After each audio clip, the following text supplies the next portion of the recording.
விதவை என் மகனை இயேசு உயிரோடு எழுப்புகிறார். லூக்கா 7:11-17.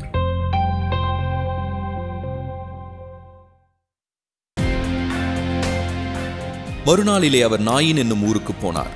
அவருடைய சீடர் பலரும் திரளான மக்களும் அவருடனே கூட போனார்கள். அவர் ஊரின் வாசலுக்கு அருகில் வந்தபொழுது இறந்து போன ஒருவனை அடக்கம் பண்ணும்படி கொண்டு வந்தார்கள்.